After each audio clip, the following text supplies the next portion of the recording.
আসসালামু আলাইকুম, সকলকে অভিনন্দন। আমি আবু বকর সিদ্দিক, সিঙ্গাপুর প্রবাসী। আমার চ্যানেলের নাম হচ্ছে জেড সিদ্দিক। আমি আজকে দেখাবো কাতল মাছ দিয়ে, বেগুন দিয়ে, আলু দিয়ে এবং সাথে একটা টমেটো দিব কিভাবে রান্না করতে হয় সেই প্রসেসিংটাই দেখাবো। আমি এখানে কাতল মাছের 8 পিস মাছ নিয়েছি। এখন আমি দিয়ে দেব এখানে লবণ,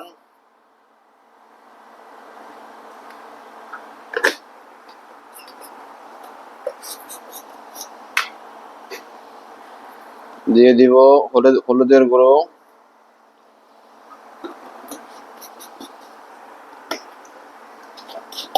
যেহেতু আমি মাছগুলোকে ভেজে নিব এক্ষেত্রে আমি সামান্য পরিমাণ ফাঁকি মরিচও দিব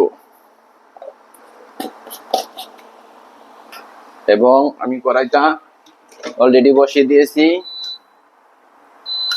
এবং দিয়ে দেব তেল। মাছ ভাজার জন্য তেল দিতে হবে একটু বেশি। তেলটা গরম হলে আমি মাছগুলো ছেড়ে দিব।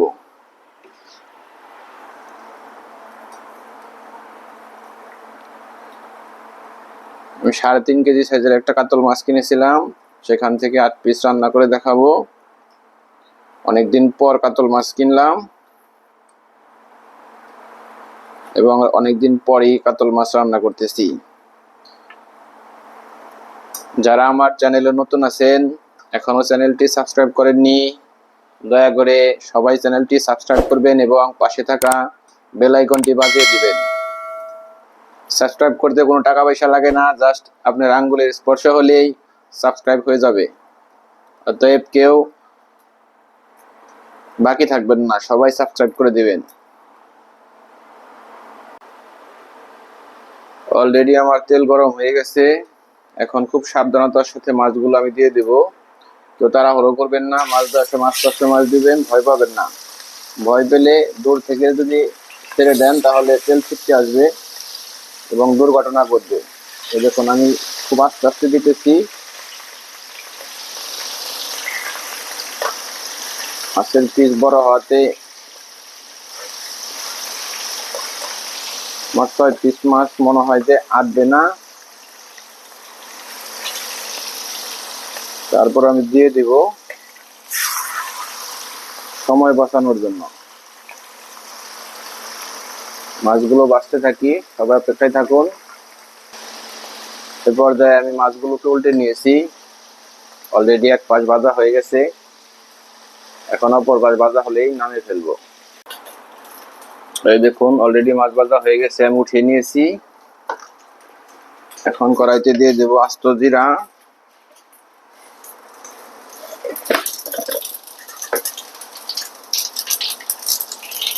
আমি আগে থেকে কেটে নিয়েছিলাম 5টা কাঁচামরিচ এবং 3টা পেঁয়াজ, এগুলো দিয়ে দেব।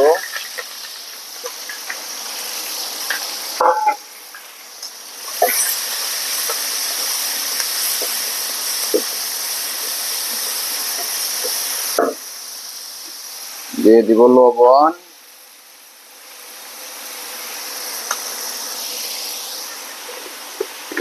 এ পর্যায়ে লবণ খুব বেশি দিবেন না, কারণ পরবর্তীতে আরো দেওয়া যাবে, সমস্যা নাই। পরিমাণ মতো দিবেন যাতে খুব বেশি না হয়।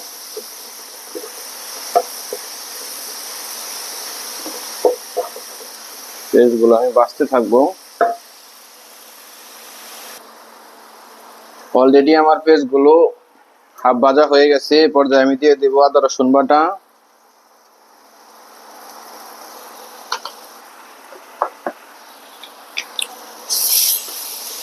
যাতে করে আদা রসুন বাটা কাঁচা গন্ধ না আসে, সেজন্য আমি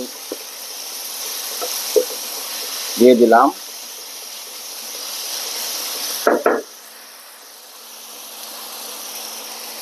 এ পর্যায়ে দিয়ে দিব আমি মশলা। এটা হচ্ছে আমার বানানো মশলা, আমি কিনা মশলা খাই না, এগুলো আমি কিনে ভেজে ব্লেন্ড করে বানিয়েছি। দিয়ে দেব হলুদের গুঁড়া,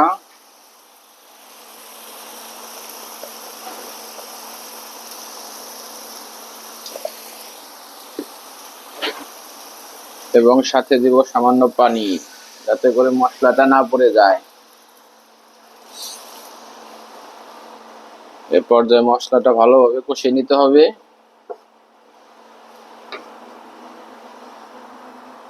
সবাই অপেক্ষায় থাকুন। অলরেডি আমার মশলা কষানো হয়ে গেছে। আমি আগে থেকেই 2টা বেগুন, 2টা আলু এবং একটা ফ্রিজে দেখি একটা গাজরও ছিল, সেজন্য দিয়ে দিয়েছি। এগুলি আমি মশলার মধ্যে এখন দিয়ে দিব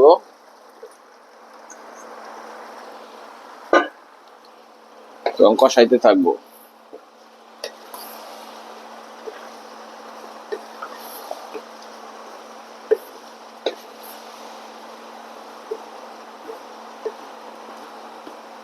যারা প্রবাসে থাকেন তারা নিরাপদে কাজ করবেন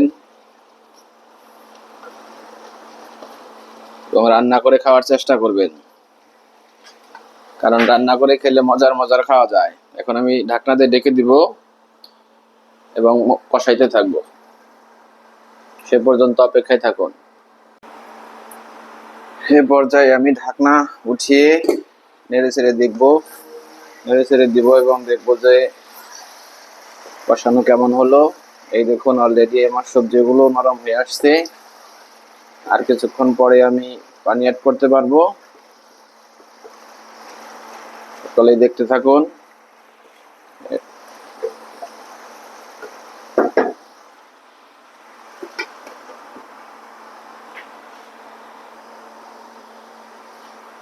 আবার আমি ঢাকনাটা তুলে নেড়ে ছেড়ে দিব। অলরেডি আমার পানিও কমে গেছে,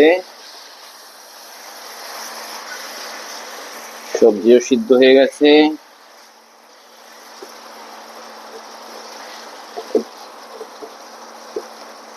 এখন আমি অ্যাড করে দেব পানি।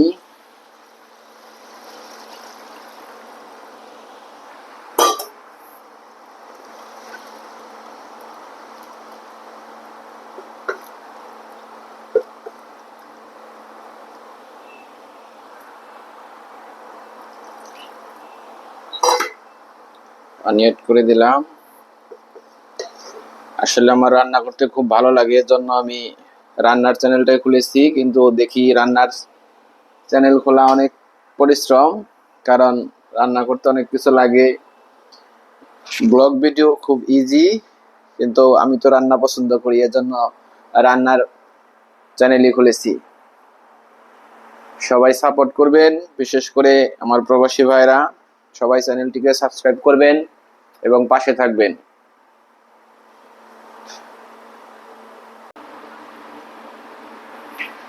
এ পর্যায়ে আমি ঢাকনা উঠিয়ে নেড়ে চেড়ে দেখবো। অলরেডি বলক উঠে গেছে। আমি এখানে এখন অ্যাড করে দিব আমার ভাজা মাছ এবং একটা টমেটো।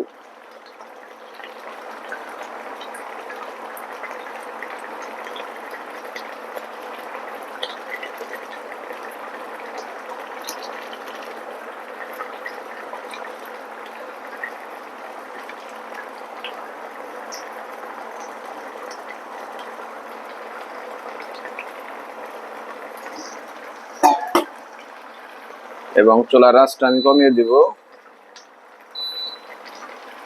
যাতে আস্তে আস্তে খুব ভালোভাবে সিদ্ধ হয়। এবং আমি ঢাকনাটা এখন ঢেকে দিব। আমি অলরেডি ধনিয়া পাতা কেটে রেখেছি, সেটা পরে অ্যাড করব। সকলেই দেখতে থাকুন।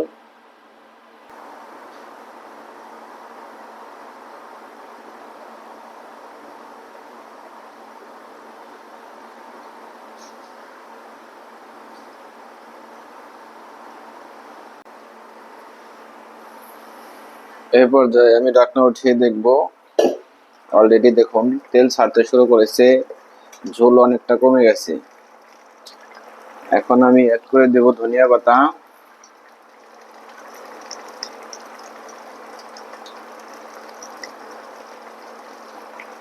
ধনিয়া পাতা দিলে তরকারি অনেক মজা লাগে, ফ্লেভারটাও খুব ভালো আসে।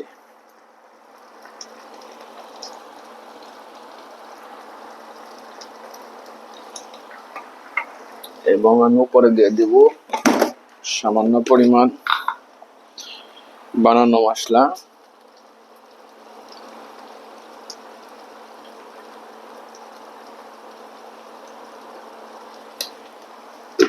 আমার রান্না প্রায় শেষের দিকে।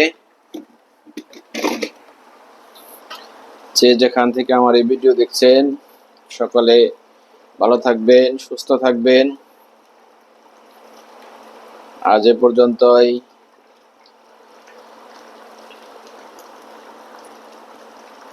মাঝে আমি লবণটা দেখেছিলাম, লবণটা একদম পারফেক্ট হয়েছে, এজন্য আমি লবণের কথা বলিনি।